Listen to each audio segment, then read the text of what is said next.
Nice. Cool. So, I guess we could get formal introductions out of the way, considering this will be your first episode, Crystal.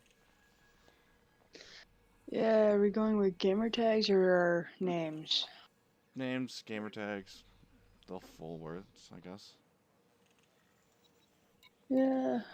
This one's Well, I this guess you podcast is already gonna have a little introduced bit of me, extra so. background noise because I'm playing video games at the same time. Hmm. Oh, Talented. you guy. Yeah. Oh, look, bird token. Uh,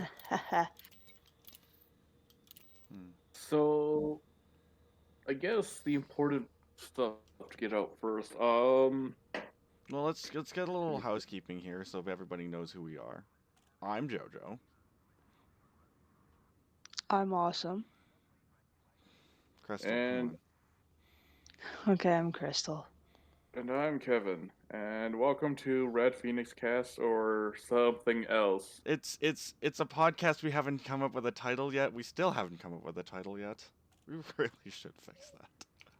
Untitled crapshoots. I don't know. The hot take hour. I guess. Sure, Um, let's go with that. Well, okay. So, in context, we were hanging out. We were hanging out a couple days ago, literally yesterday. We were hanging out yesterday, and there's like a bunch of stuff that we wanted to talk about, but there's also a bunch of stuff we wanted to save for this moment, and I'm pretty sure everybody forgot, right? almost everybody. So Yeah. let's roll into the chaos, I guess. I guess. But so yeah, our main topic going to be today is the GME snafu. If you guys didn't know, the GameStop stock.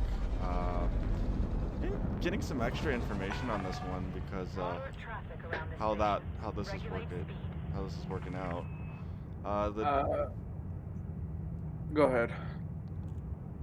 I want to get this like main topic out of the way before we start digressing like super hard. Because this one's actually interesting. There's a couple things I wanted to be correct. I will say that I'm sorry, and I say that I'm wrong about.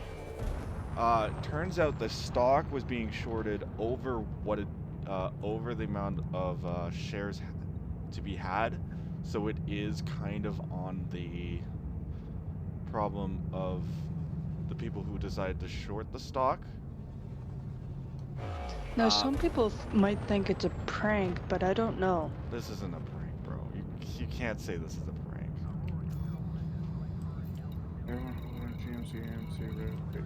And like that's the kind of weird thing about this is like it's not a prank. You can't say it's a prank because it's like really there's nothing really funny about this.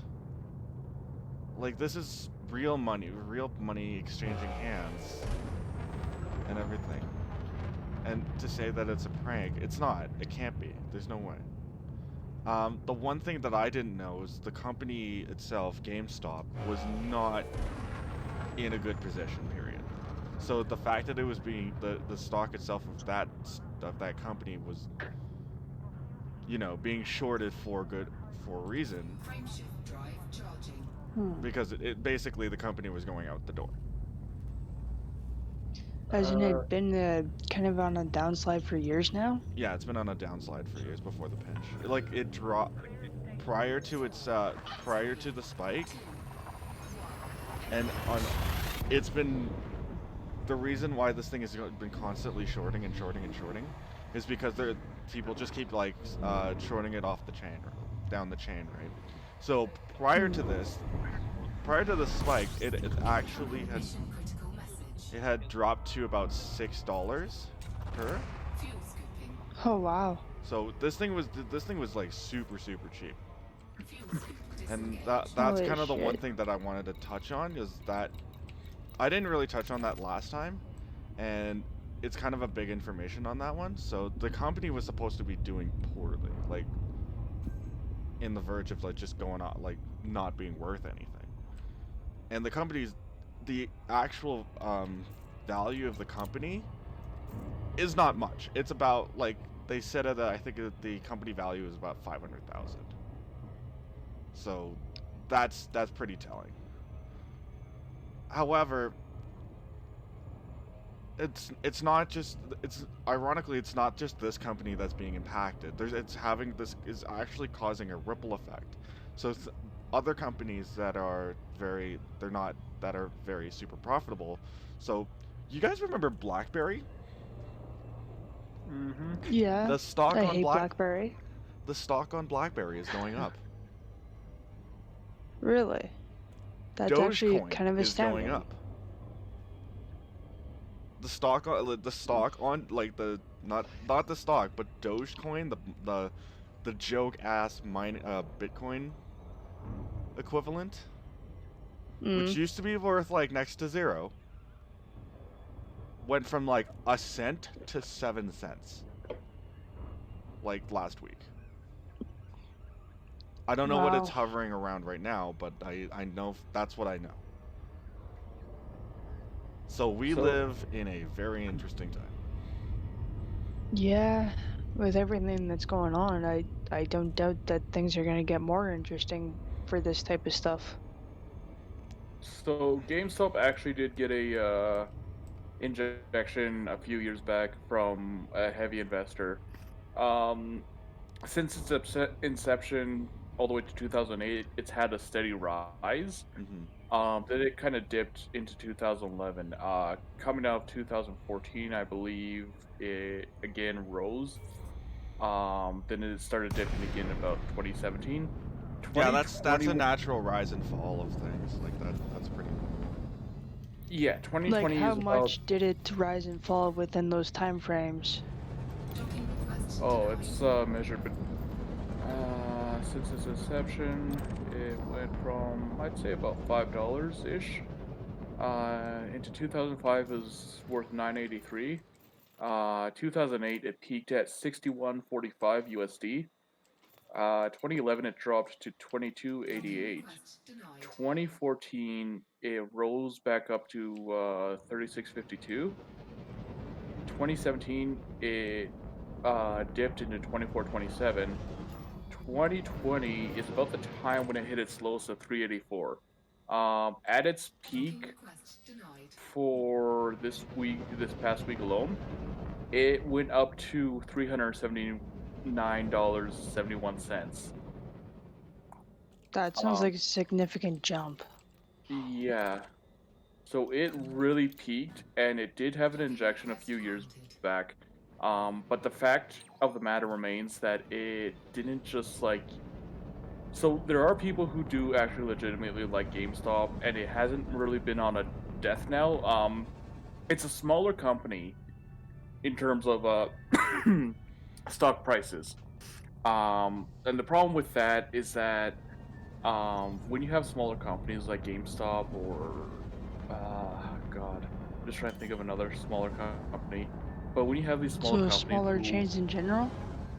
yeah, like they're not like, eh, for example, if one of the game shops in our city, Century Box, decided they wanted to go public on their trading, they would be in the penny stocks territory just because they're smaller. There's not as much to invest there. Um, and you could spec that because they're handling high end, high value product, that there's a potential for them to kind of peak. But peaking is like you your stocks have to be really like you're selling on what people's investment in you has to be really on the high end here. Um, so the big problem with the GameStop situation is that despite people who like games GameStop, um, there were people who during the time when GameStop was getting an injection, um, there were people who were doing shorts, and as everybody knows, short investors basically they'll put money in with the intent of pulling out quickly so they don't owe that money. They're making a profit over a short period. Um, Mm, okay, there's a difference here.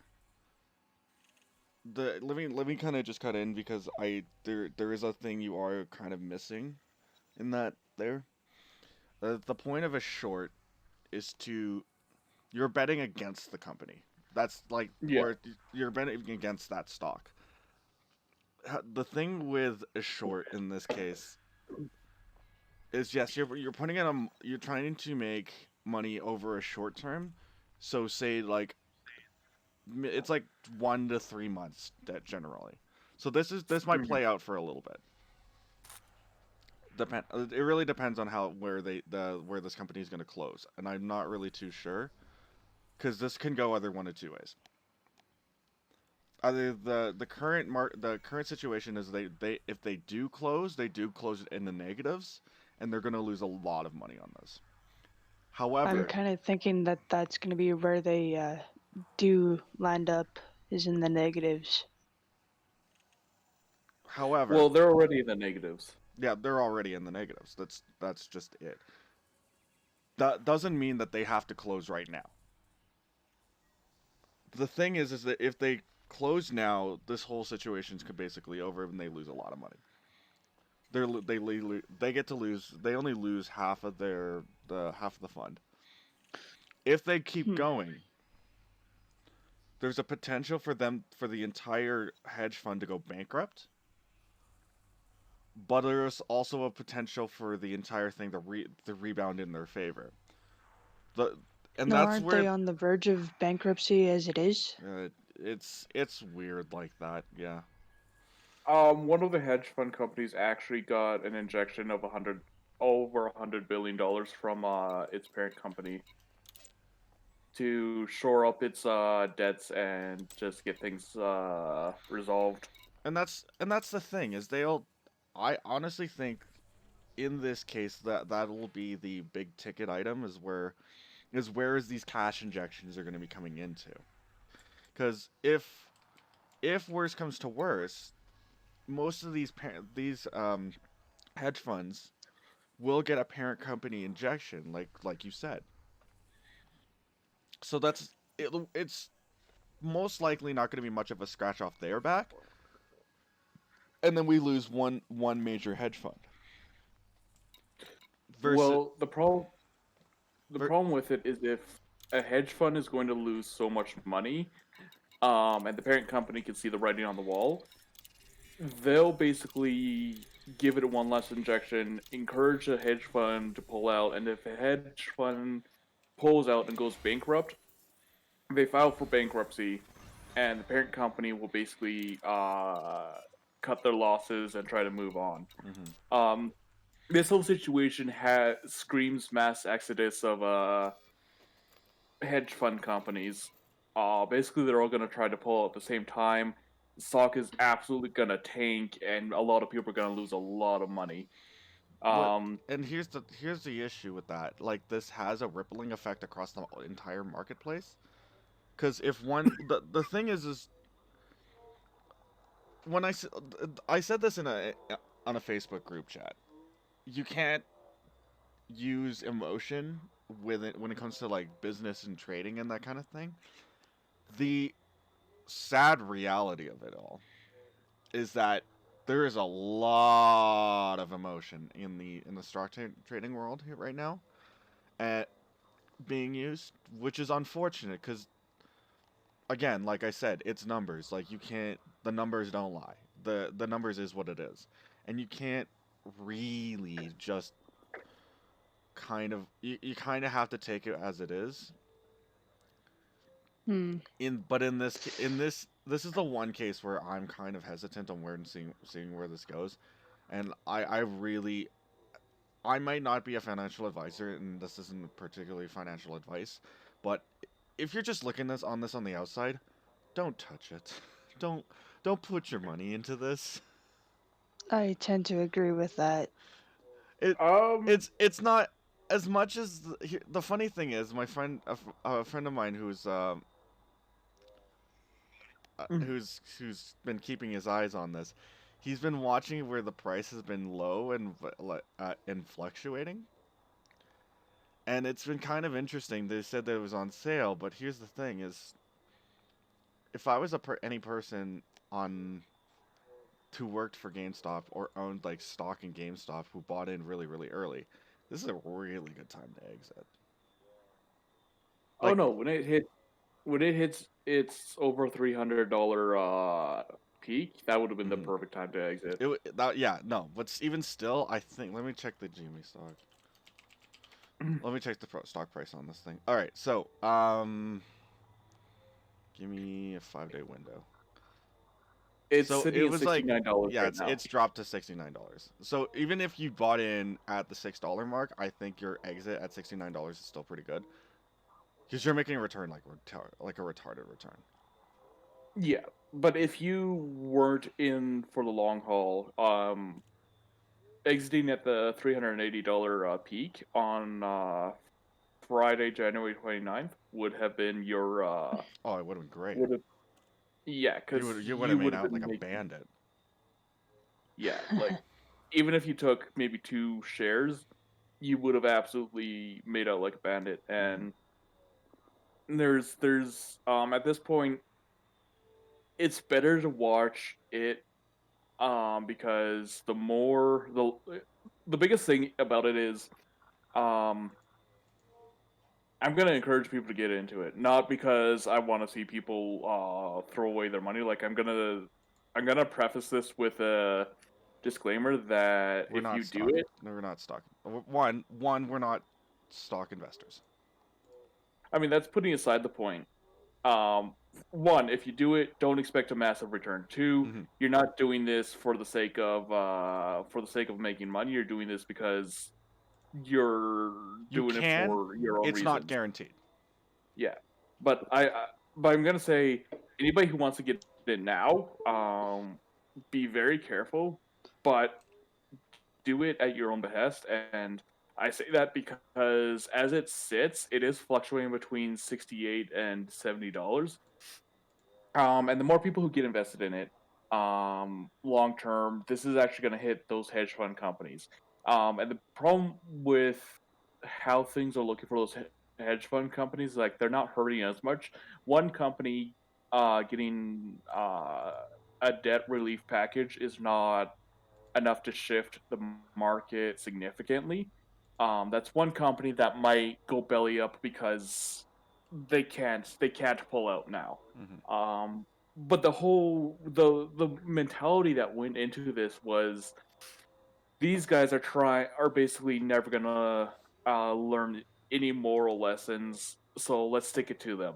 Well, people are basically pissed off at not just the stock exchange, but the top 1%. And the mentality that goes into this is, well, we just want to make a point that you can't just screw somebody over because you want to make a quick buck.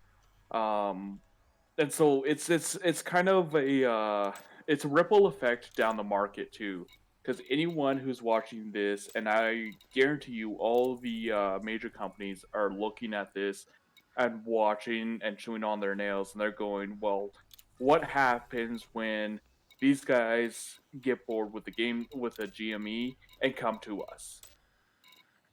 Yeah, I know.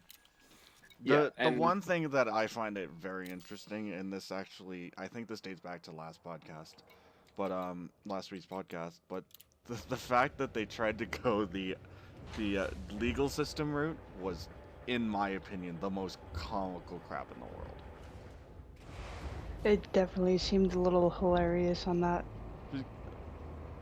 And this is mostly due to the fact that A, you can't, and B, what is there to fall back on? What basis are you trying to what basis are you trying to use the legal system for? And because So isn't it kind of like trying to put up a safety net that doesn't work at um all? a combination of that and they were trying to call out as market manipulation. However, well, to be fair, what they were doing was exactly market manipulation. They're intentionally shorting a stock for a company that was intentionally falling out of favor. So, They in they however sorry. weren't deceiving anybody. Yeah, no, there was no deception here. There's no deception. There was Yeah. nothing in the legal system that could be done, and they wanted government to interdiction. That violates the intent, the exact rules of a capitalist society. Incoming mission critical message. So, Yeah. which makes zero sense in my honest opinion, Fuel source because disengaged. if governments had get involved with with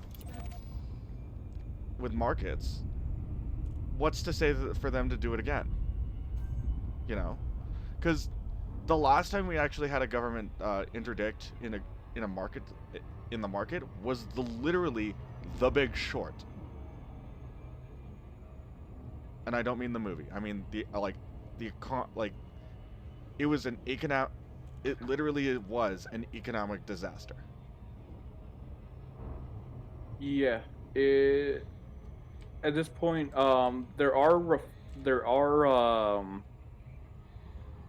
major there's like laws in place to prevent Mm-hmm. market manipulation to the extent that they want it done. Um, but also there are protections to make sure the market remains free and fair. The The problem, funny the double-edged sword on this one is like I kind of see where Robinhood, which was the trading company that actually did most of these tradings for this Reddit group, which is bear in mind this was a Reddit group that decided to band together and buy out stock of GME, which which basically caused this shit show. That's I want to preface it with that. The reason Here's the reasoning that why I understand why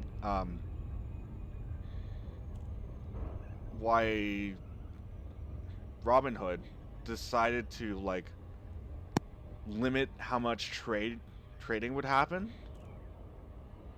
because it had the similar rule. It would be falling under the same rule set as what happened when the market collapsed, the in the housing market.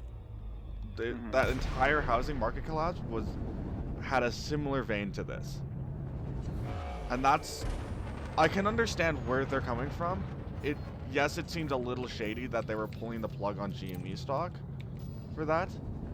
However, if you really think about it, it makes sense. Docking request You granted. can't If you let that market run free and wild like it did, it's going to have such significant impact on the rest of the entire marketplace that it could possibly crash the entire system.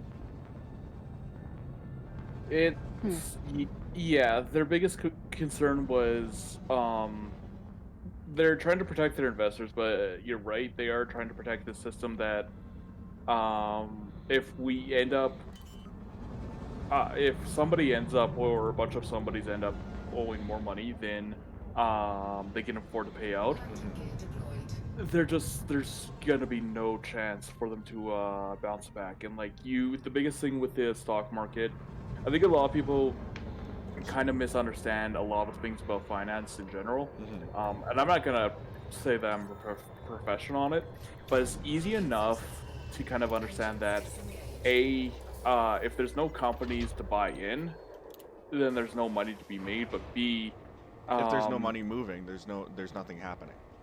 yeah, and the biggest problem with it right now is that people wanted to buy in when it had already peaked, Mm-hmm. which fine. Granted, it's your money, you do with it what you want and all that stuff, but there's At the a certain same point. time, there's a point where you kind of have to look at it and just be like, dude, are you for real? Like, did you look at the stock price of this thing? It's not going to go from 300 to 600. That doesn't make sense. If there's enough money in it, yes, but there's just like There it did wasn't. peak at its 380. Isn't that gonna take an extremely long time for it to get from point A to point B in this case? If it goes, the thing is, okay, in a in a systematic, just in a way where I think this might actually be worth it for GME. I'm just gonna use GME stock as the perfect example here. The only reason why I think GME stock will go 300 to 600 is because GME as the company basically revamps itself. That's the only reason. If it goes from its peak at that time to 600 or 600 plus, is because there was a fundamental shift in that company to cause to basically cause a basically what you're looking for is people to be just enough excitement in the company and enough basically enough positivity in that company to cause that stock to rise to that height. However, I don't see that happening. It's also very speculative on your part to say that because there's a basis Mm-hmm. for being skeptical about a company revamping itself. When you're filing for Chapter 11 to revamp yourself, you're basically trying to start from ground zero. Yeah. So you're not building up from the same good faith or bad faith. You're trying to build up from basically point zero. Um, the biggest concern about that is people are still going to remember that you were this other company. So that's going to affect their decision long term. Yeah, and unfortunately that's it that is the way that works. And it's a bit sad in my opinion, and I think there is a lot that could have been done better. However, the worst comes to worst, and the push comes to shove in this case. We this is where we're at. And the only way we get uh through this is by either resetting to zero or basically dealing with it, right? So It's So, in your folks' opinion, where do you think this is gonna land in the next 6 months for this stock thing? again, prefacing this as I'm not an actual stock trader. Um, this might. There's two ways this goes. At $69, I have a gut feeling that a lot of people were going to be buying in. There is a good chance that the stock is cheap enough that a good amount of people will go in. Because if you go in with 10 stocks, that's $690 US, which is about what 700-800 here, give or take. give or take. Okay. It might be worth it for some investors to go in on this one, but I think a lot of the market's been already priced out. It doesn't make sense for a lot of the markets, especially before then. Your in was at like $6, $69 now is what is 60. What was it? Sorry, I need to check again. Uh, it was roughly like 60, 69, 60, 66.90. So it's fallen. It's actually fallen a lot in the last little bit. Oh Uh, wow. yeah, it went from because it's 12 noon. It's just past 12 now for them. It's 12, about 12:30 there. 12:20 was 69.70. In the last like 10 minutes, it dropped to 66.90. So, but this again, That's a this is significant drop in like a very short amount of time. yeah, no, but this considering what it was at 9:30 Eastern, so about 7:30 our time, it was at 91.20. So this dropped hard, which is kind of crazy. So at the time of recording, I'd say this was a good time to be buying in at at around 66, like 65, 66 in the mid 60s. But you're expect if I was to do that, my honest opinion, I think this might be you're hoping for a within a month return 120 out. Mm. So that's like about a 120, 130 out. Even then, I'd say it's kind of rough. you're today. I think today it's the previous close was 91.81. I think right now the way that it's working out and the way that it's been shown a lot of light, um, it might close just south of the 70s. It might. It's kind of a weird one where you have to really think about where you're gonna be, where your entry point is, because if you want to get down to the second, the it I don't think you want to get down to the like the literal within day trading kind of thing, because if you really should have wanted to, you could have at opening bell. Basically, at opening bell, you should have shorted it from 91.20 down to 63.32, 63.32 at 11:30. So that's a 2 hour difference, a 2 hour short, which is fine. Like that's if you were a day trader, that 91.20 to 63.32 would have made you some serious coin. Yeah. So there's speculation that Elon Musk might buy in. If Um, if Elon Musk buys Uh, into GameStop, then that'll be interesting. so I'm gonna spec that I think he's a 5 year play. I think he's a 5 year player. 10 years at least. Um, I'm so giving a minimum of 5 years because that's the maximum cap on this where this is going. And like if you like yeah, this graph dates back all the way back past 2017. yeah. So And yeah, I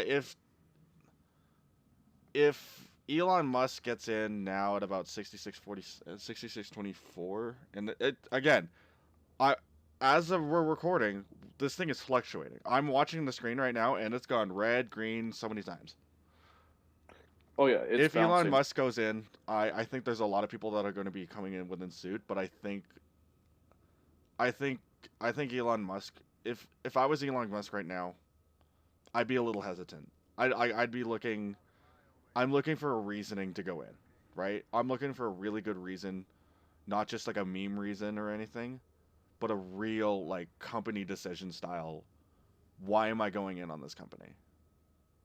Because he hates the stock exchange. um, I don't think that's a good enough reason for Elon Musk. His stock got fucked by billionaires with the same trick before when his company was already at a very bad situation. So he might go in for the That's sake of personal beef. pissing off. That's personal beef. Yeah, but in the stock market, sometimes personal beef trumps investment portfolios. And in his case, him putting in even a good billion completely fucks these guys over. Hmm. They have to pull out, and all their hedge fund companies have to declare bankruptcy the next day. I No, will and I say, don't disagree with you here. But again, this is where the issue comes into play, is if Elon Musk goes in, these guys have to like they either go out or something else happens, right? so if Elon Musk goes in, wouldn't that flip this thing on its head and uh, the GME stock actually benefits? no, Indirectly, yes. but no. If Musk goes in, puts in, let's say, 100 million, the hedgers have to pull out. They can't sustain that for any period of time. Their parent companies will flip their shit, and everybody who has the money will pull out. So then you have a bunch of, let's call them Reddit autists, because at this point, that's basically what it is. Um, you have a bunch of guys who did not have the money to sustain this to begin with, Frameshift who drive are charging. now basically locked into a long-term project. And because of Elon's one move, he has effectively crippled the company. The company has to make back that 100 million Two. within, One. Engage. I would say, maybe a month's time. Yeah, Um, about there. just they to have to recoup the at this rate. If I was at the hedge fund right now, I'd be like, we need to recoup losses at this rate. There's no point. Incoming mission critical well, message. that's basically it. They have to pull out. They have to basically say, okay, we're done here. And then the people who have come in on this on the Wall Street bets, Reddit and 4chan and all that, have to pull out ahead of them.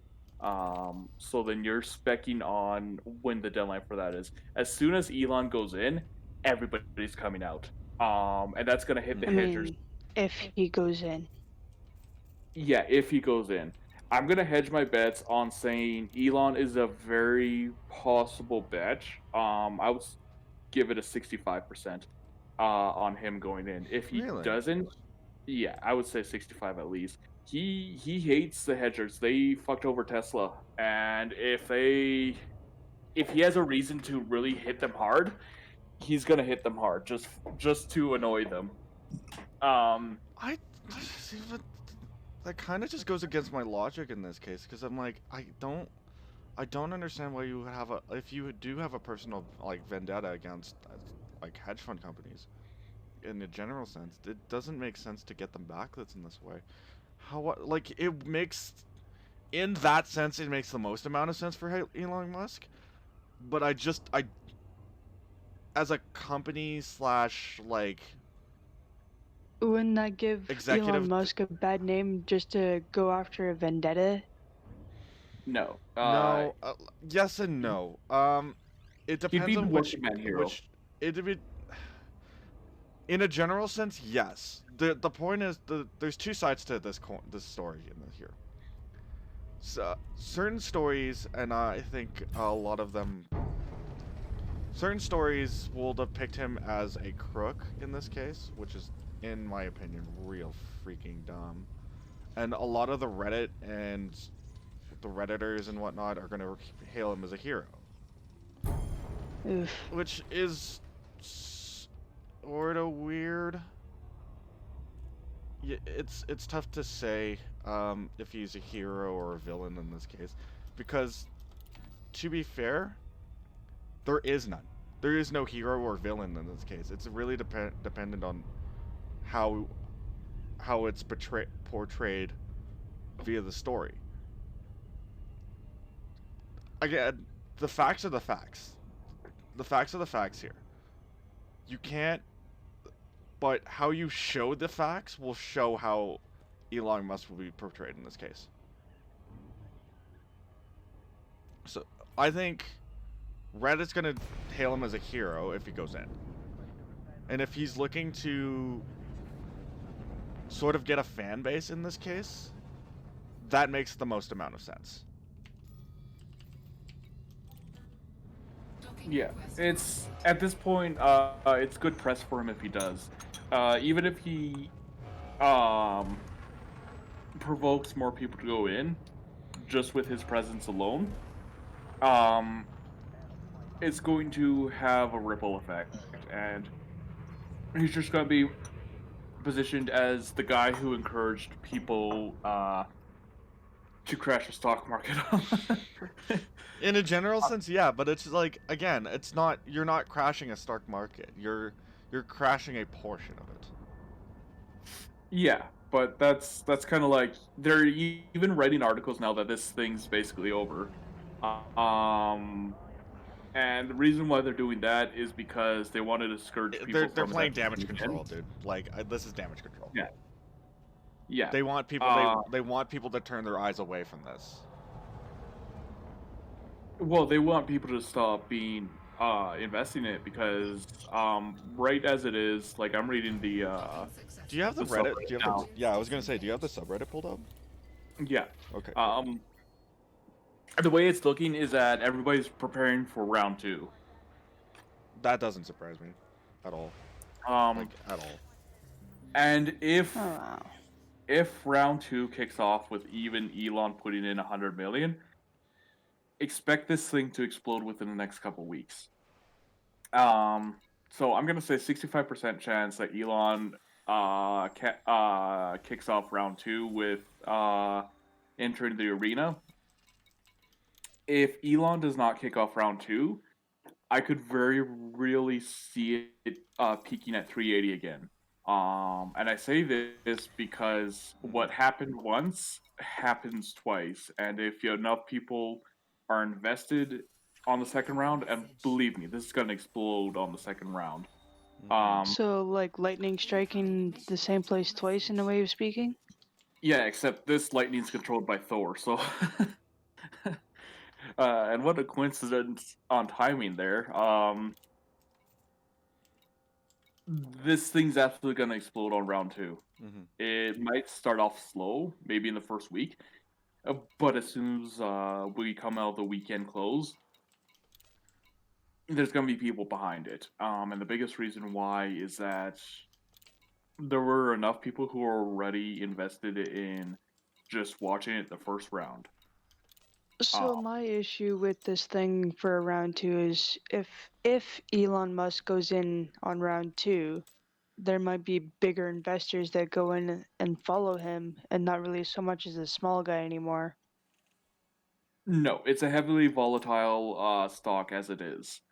Mm-hmm. Um, the fact that it got propped up by a bunch of people on Reddit and 4chan was lightning in a bottle. Yeah, that's also the one other thing that I'm kind of bothered by this. It's just what happens when you pour the bottle out. Because Yeah, that make yeah. because and I'm not the one. I'm not a kind of person that's gonna be like, hey, let's do this because reasons. I just I just think there's no good way to go about this. If you know what I mean. Oh no, you're absolutely rolling the dice on this one. Yeah, and that is the one thing that worries me about this, because you're you're rolling the dice. You're really rolling the dice on this one, and you can't just like fire off like a bunch of random stocks here and there as a shotgun spread and like, hope to hit something. Well, No, this, you could. I'm not saying that you can't. I'm saying that it just doesn't. There's not a much viable sense to make that work. But I don't know. Just something about this just feels sort of off. If they go another round two, then I could see the price going back up to about 200s. oh, it's absolutely gonna jump again. I The think thing, if you want to be in and out within this, and you think that there is going to be a round two of this thing, I think your head like you're betting your head, you're hedging your bets on this thing. At 69, like at 66, I think you're buying in, and 200 exit is like freaking gold. You're walking oh, away. You're walking away like a bandit. yeah, I would say wait for your weekend closes though. Yep. The reason why is because when it reopens on the Mondays, um, if I don't think everybody, even I don't think you have a chance to wait here. Like this looks like a move right now.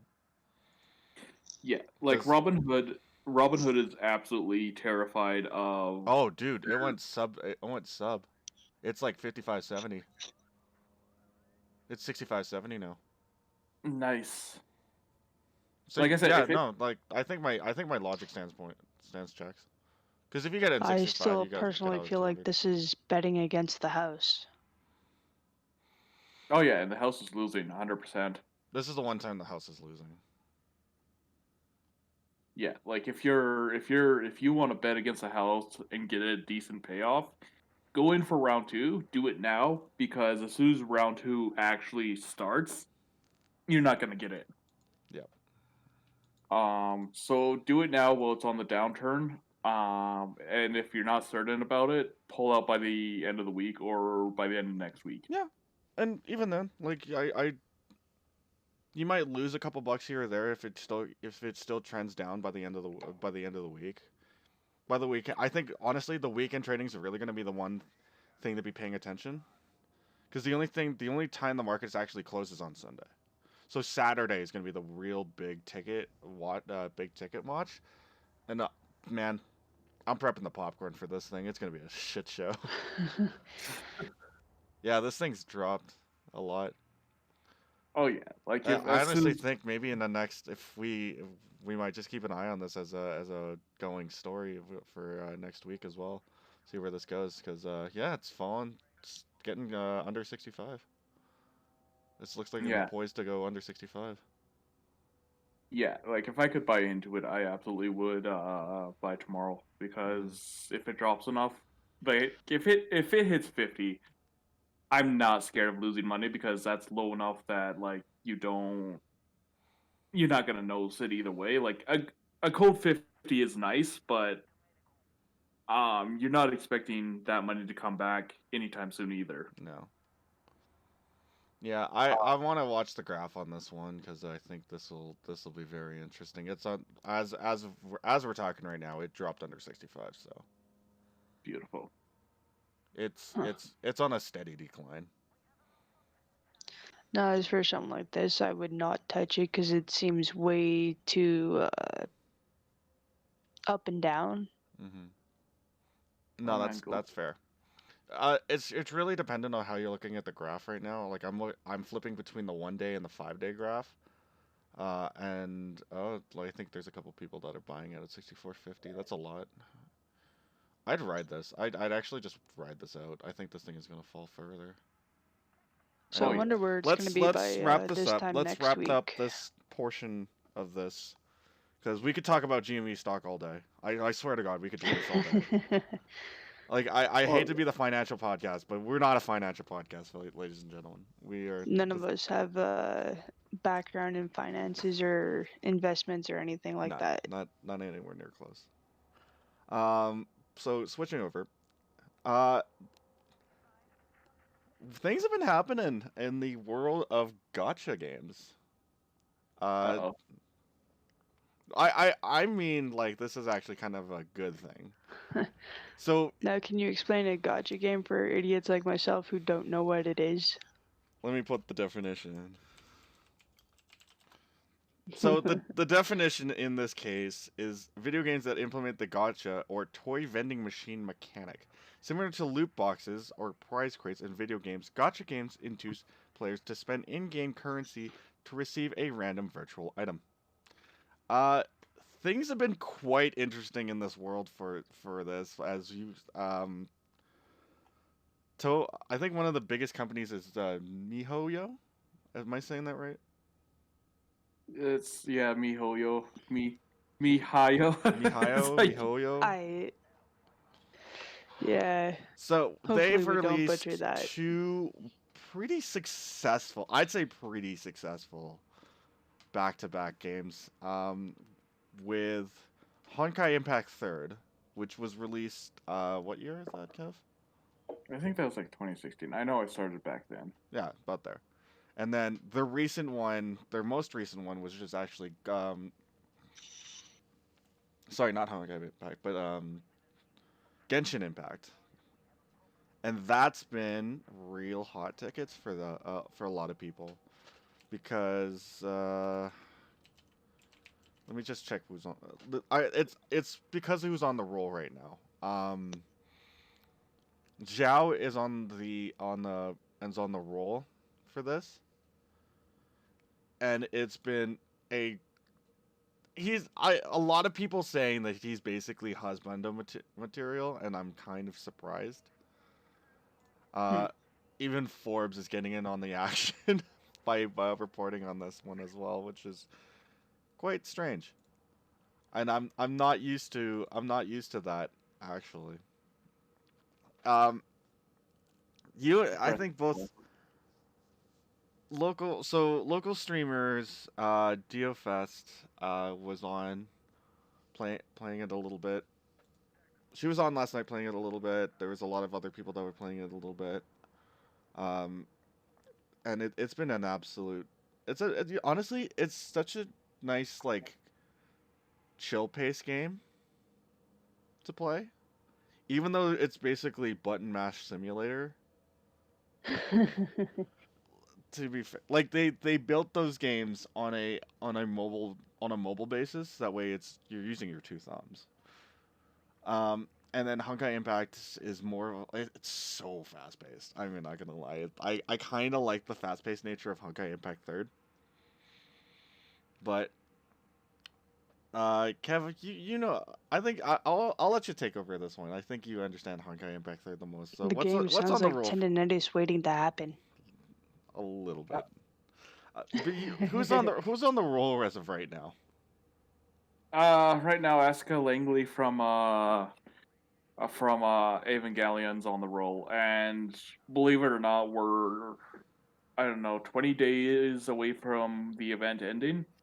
Um, I've got her on double S. I don't got her weapon. I don't got anything gear wise for her aside Mhm. from my hopes and dreams, which will be crushed in 20 days. What is it? The maximum you can get right now is what? Double S or triple S?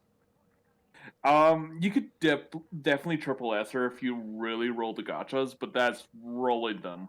Yeah, like that's some. I've heard some dumbass numbers from people spending thousands of dollars on a game like this. And I repeat, the $1,000 Stolfo. Um, Yeah. Oh my god. That Oof. okay. Short. Keep it short.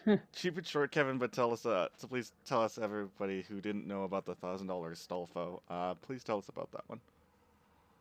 Gigak, aka Garnt from Trash Taste and Gigak fame, did a special on gotcha games.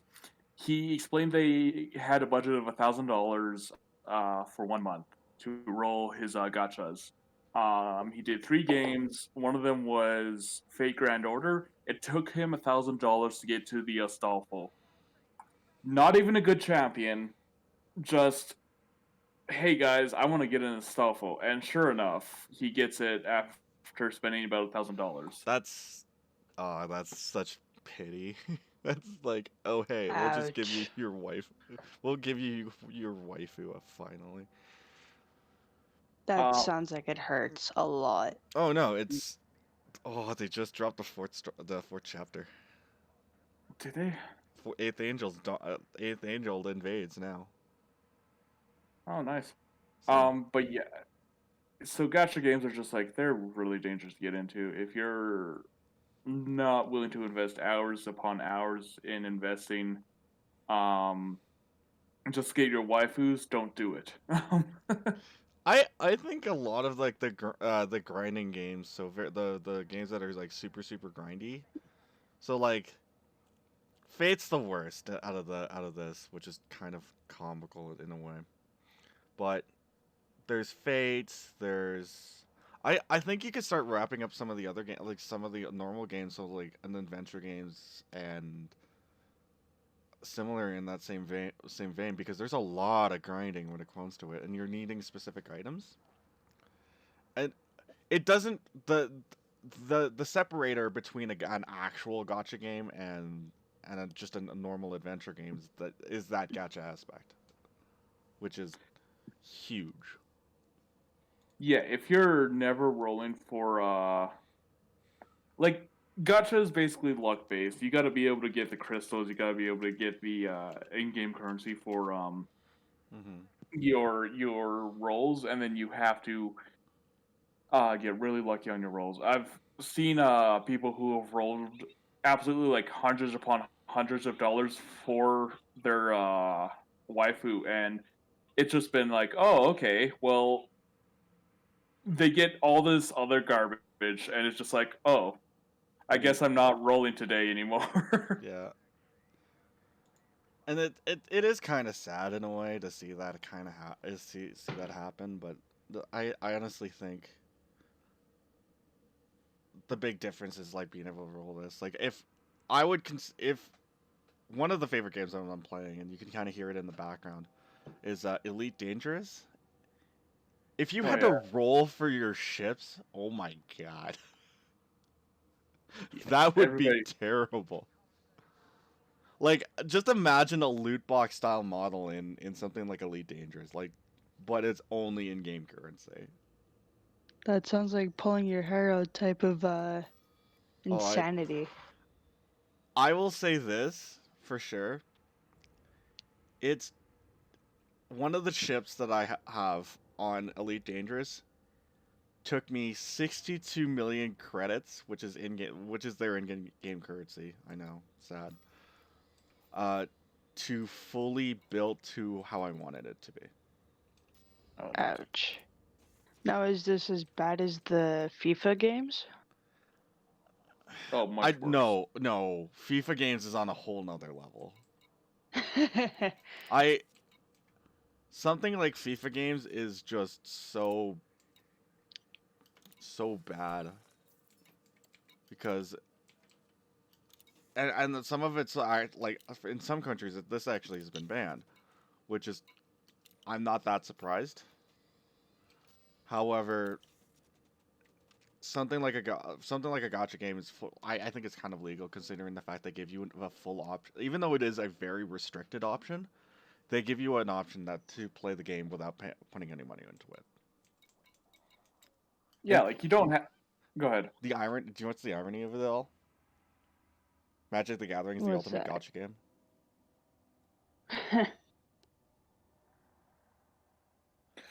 I would argue Magic's not as gotcha though. It's not, but like to pull certain cards, it's pretty gotcha.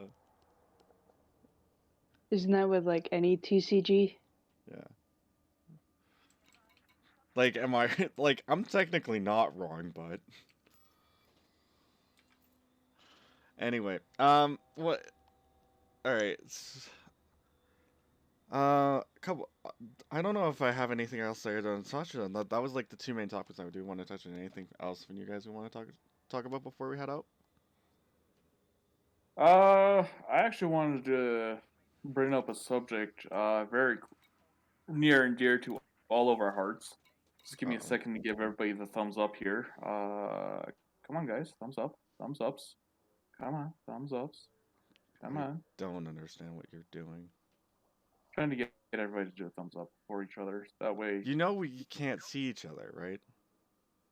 No. I'm saying for Honkai here. They did open this up.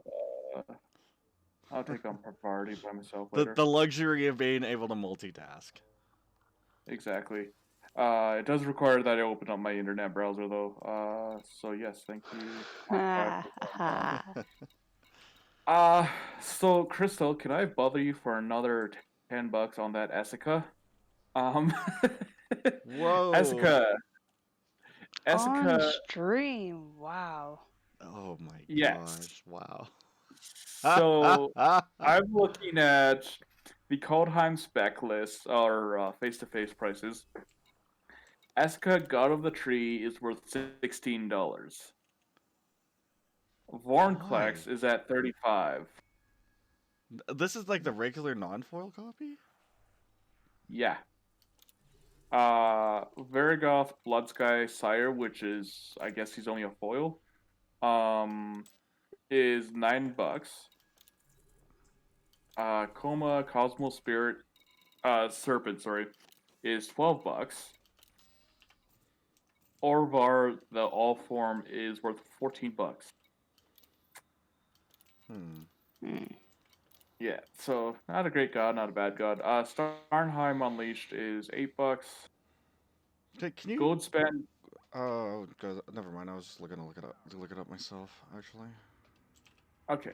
Goldspan Dragon, a 5-drop, double red, flying haste. Whenever he attacks, it becomes the target of a spell. Create a treasure token, which this is actually a really good card.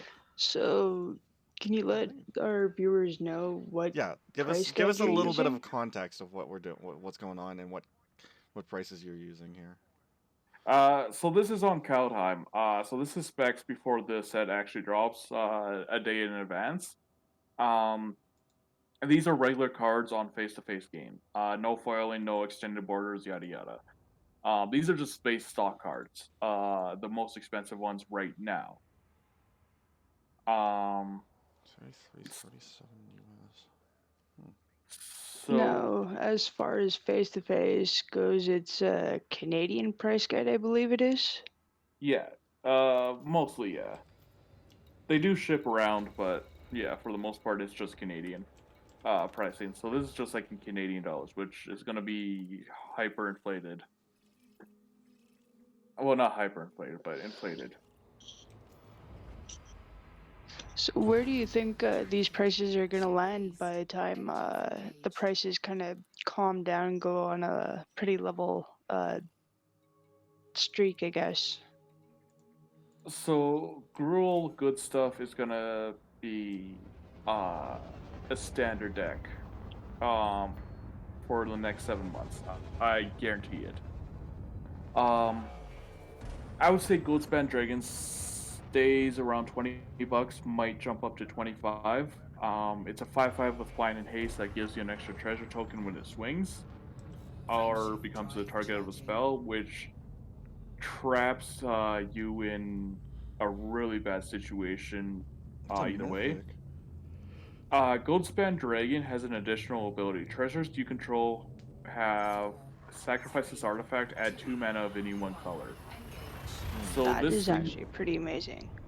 yeah, this thing's actually probably gonna go up to $30.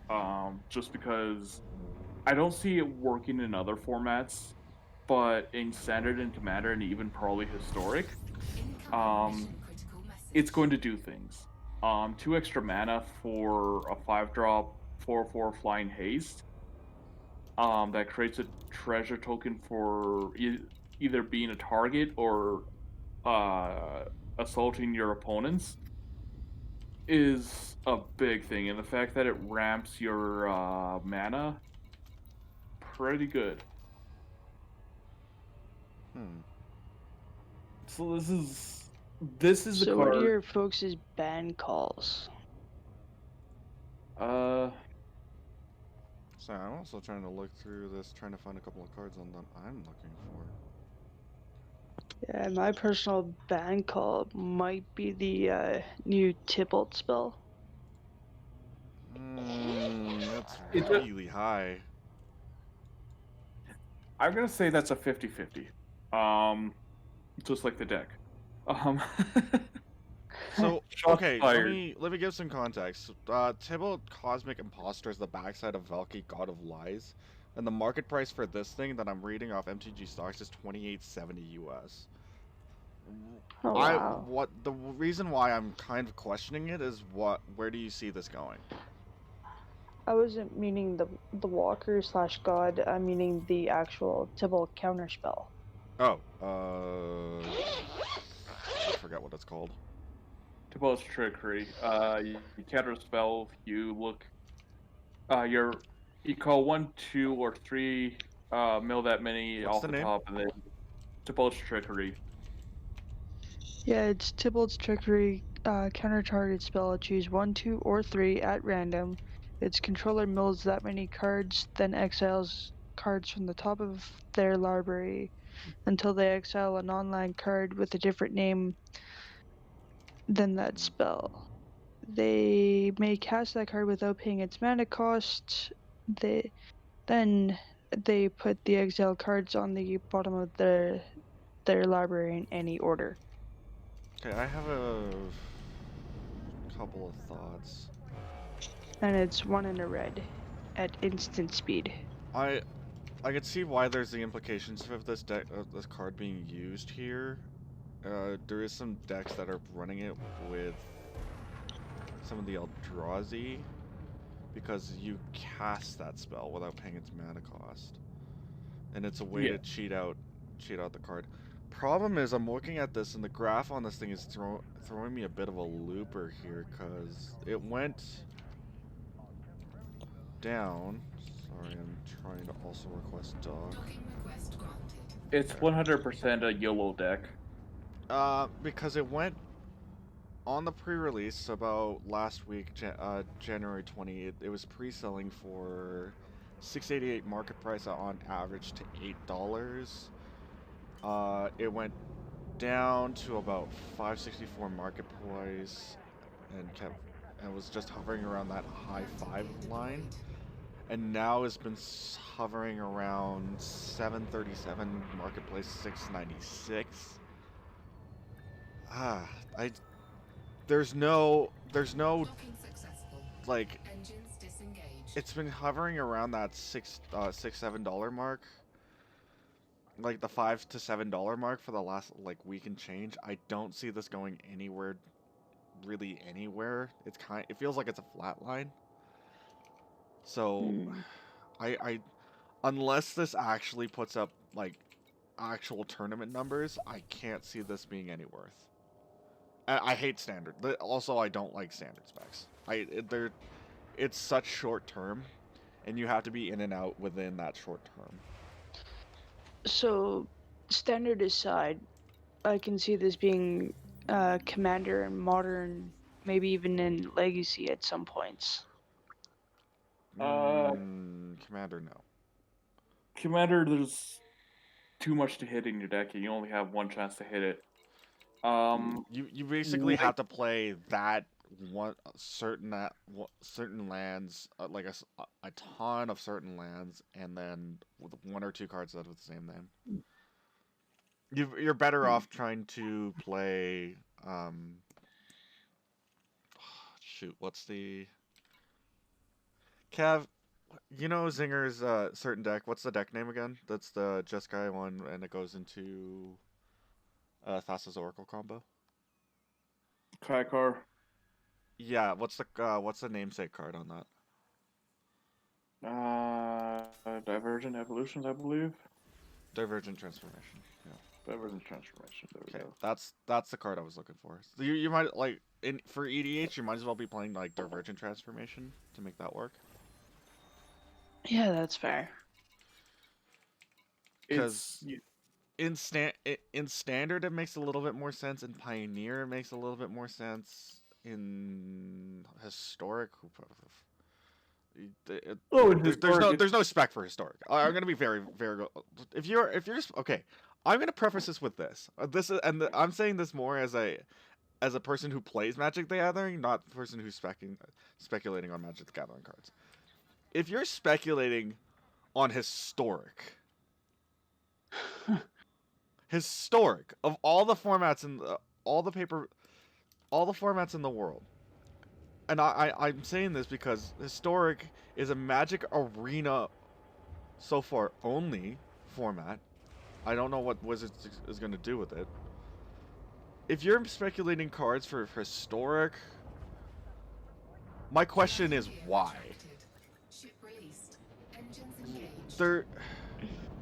Modern, I can kind of see it, but it has better hits. Modern has way better shots.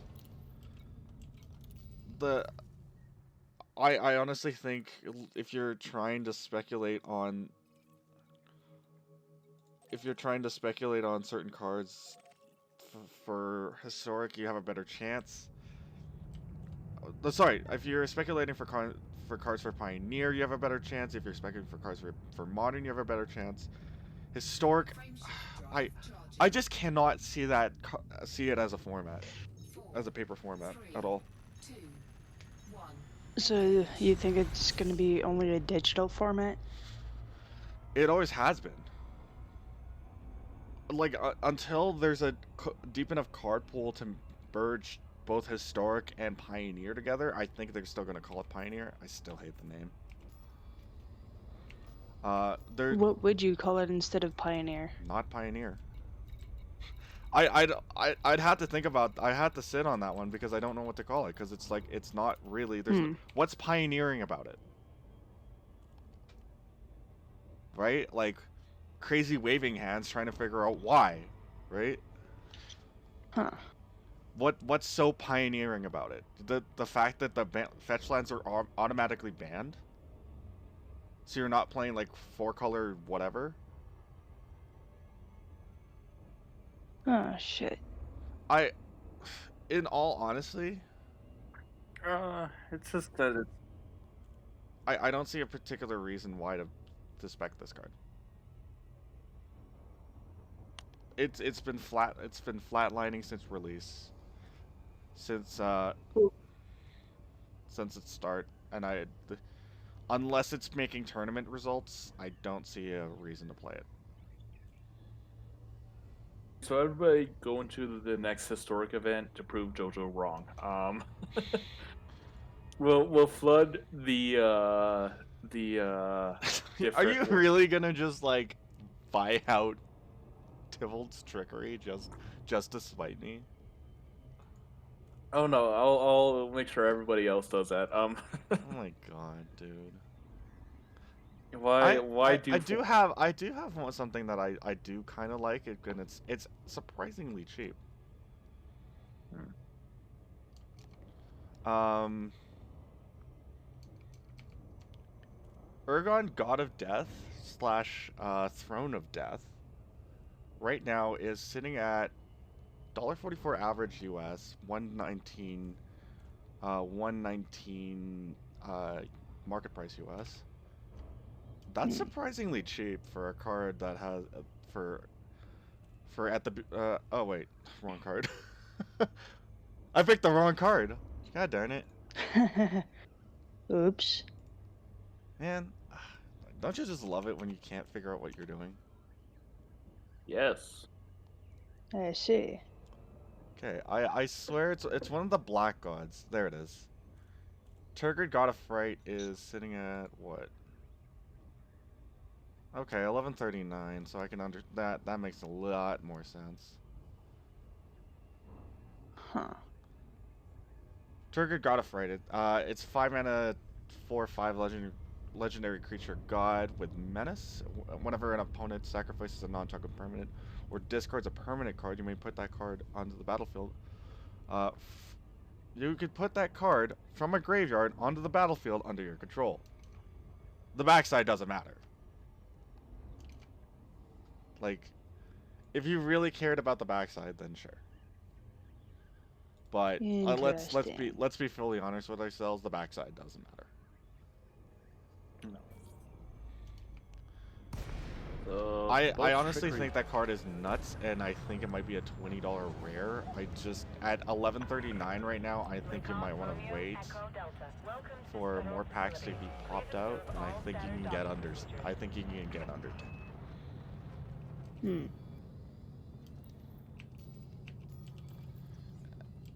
It's a solid card. It's an insane EDH card. I also think that people are gonna build this as a commander and just be like completely asinine. Probably. And just be like, oh, discard spells. Sacrifice this creature. I make tokens. Don't mock everybody at once, there, friend. Yeah. Especially No, as green I'm players. just stating the truth here. I'm just stating what's factual. If I'm going after a certain player, that's by accident. No, that's fair. That's not a knock on somebody. That's just Landing gear deployed. I'm just spitting bars, bro. Because I'm gonna leave that. because let's be real, the card is dangerously good. Let's be real. That's an RPG and yada yada. Yeah. The card is good. Yeah. And like I have it like there's a bunch of decks there's a bunch of decks that everybody's gonna be putting it in. I can understand why. There's like like do you know how funny that's gonna be when somebody puts that in like in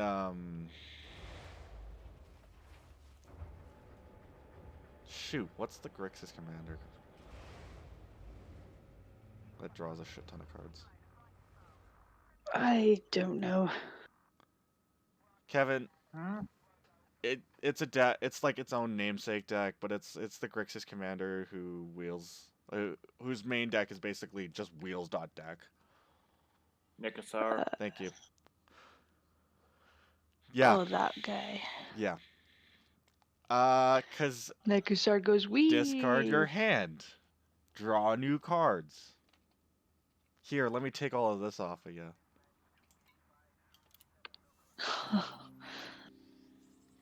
Broken. It's not like it's not really broken. It's just really obnoxious.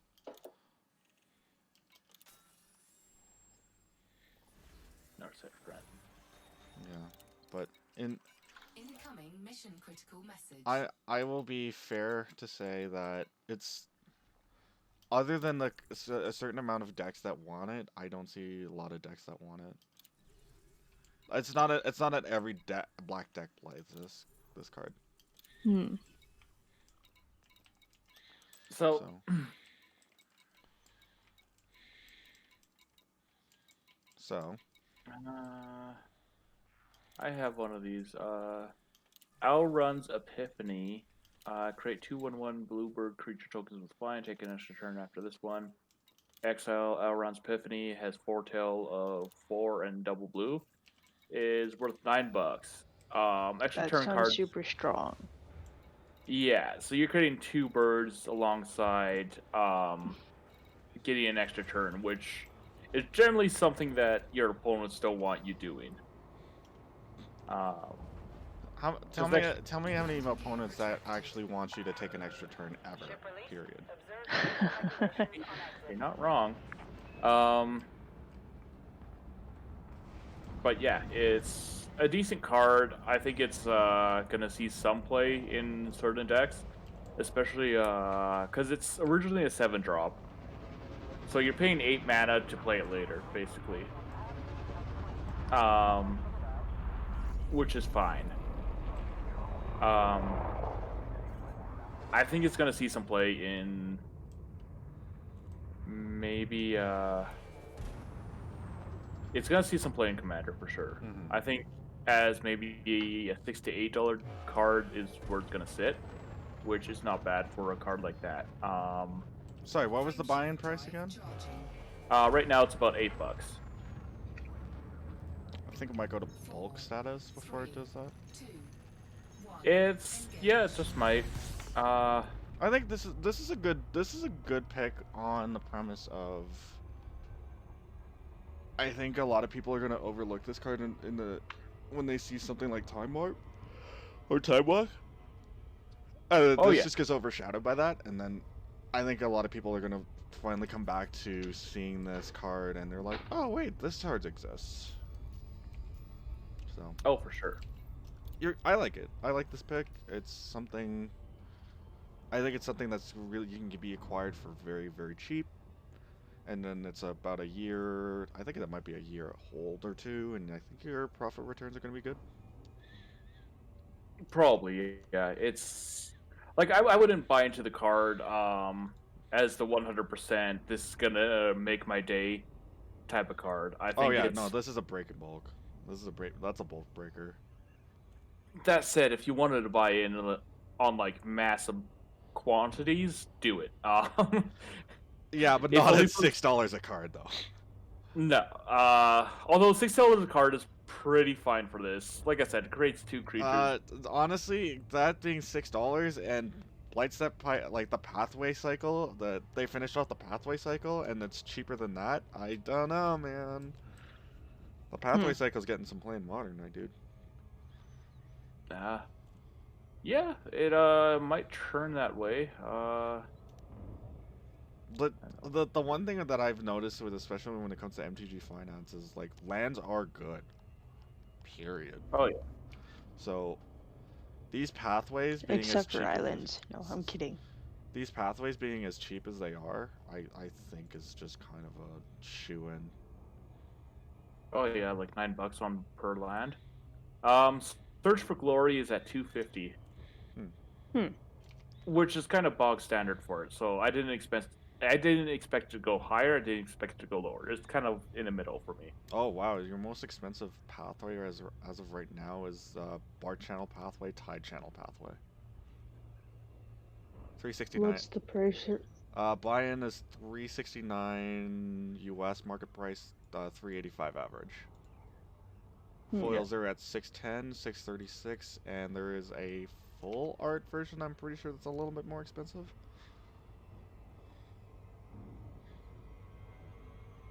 Either way, I could see this being really cheap. A really cheap pickup to sit on for a good year and being like a good old $10, like a $10 rare for just a solid $10 rare to get out on. Yeah, well, if we're talking about the thing for Glory there, I wouldn't say that's a $10 rare. I think you can kind of sit on that for Ooh, here's a I breaking think. bulk. Here's a breaking bulk for you. Oh. Kaya the Let's see this. in Inexorable's emblem sitting Oh. at $2.06 market price, $2.19 $2.19 average. I think if you got a snaky ton of these because you have opened up too many boxes, I think a good time to move them is right now. Yeah, might be. Kaya the Inexorable is actually at $10. So if you are looking to offload her Do it on now. release, yeah, I she's not bad. She's not great. She's kind of middle of the She's road. okay. She's falling under the same problem of the 5-mana planeswalker being moderately okay. Yeah, that's always been kind of a problem. It's the safety planeswalker. Yeah. You have a +1 ability that has some sort of value engine. You have a minus ability that removes usually a creature.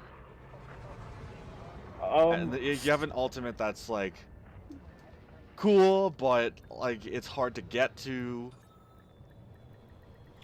Docking successful. So, Engines disengaged. oh well.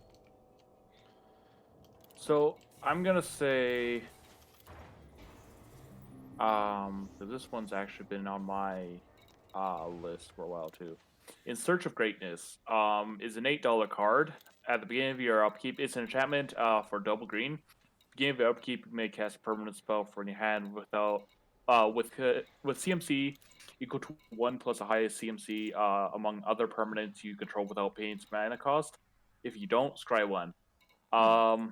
Scry 1 in itself is already a big thing.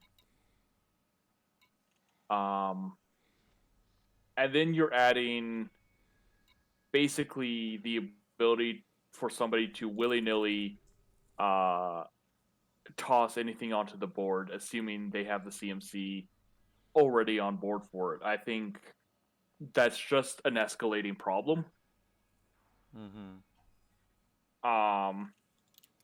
So I think it's a good card. I think it's an amazing card. Probably see some play in historic, maybe standard. It's really gonna shine in commander.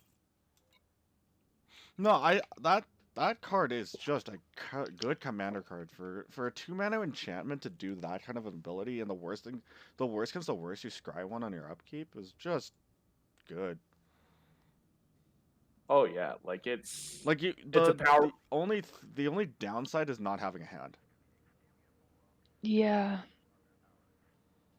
Yeah, but I don't know. I can't think of anybody who goes in with that card and says, "Oh, well, I guess I'm not gonna I'd still wait be though. playing."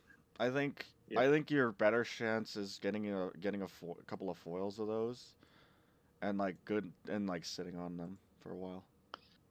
Oh, probably. Because the way that this is looking like, I have a gut feeling that most of the money is going to be loaded into the Phyrexian foil foreign collects, because that's going to be the second foil Phyrexian text we've ever gotten.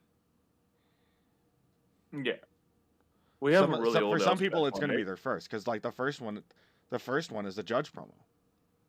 Hmm. So I don't know. I'm kind of with you on this one. I like the pick. I just think it at 382 it might be a bit much. I think this could go sub 2. Foils are That's $8, 9.12 on market. I think if you can get these for cheap, I think if you can get these at a steal, I think you can sit on these for a year. I think people are gonna take non-foils over foils here because the foil prices are gonna be the foils have been questionable in their quality, but you know what? I like this pick. I still like this pick. I just don't like the price right now. yeah. Oh, I would say don't pick up a foil of it at all. Like, don't. waste your money. Mm-hmm. Just because, like you said, the quality has been really questionable. Mm-hmm. So I have to back that up. Don't buy the foils. Just sit on the fence with non-foils. Yeah. I think this is a step. Like back you can go deep. I think a playset of these wouldn't be too bad, but you're going to be outing onesie twosie, so. Hmm. Eh, it's a good pick. I like it. All right, as if that's all for everyone, I will. Is there anything else we want to talk about before we go out the door today, I honestly can't think of anything currently. Kevin? How about you folks?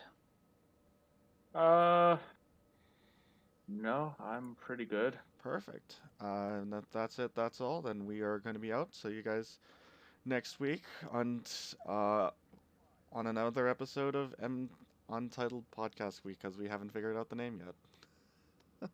No. It's something we gotta figure out. Yeah. All right. You guys have a good rest of your week, and yeah, thanks so much for coming.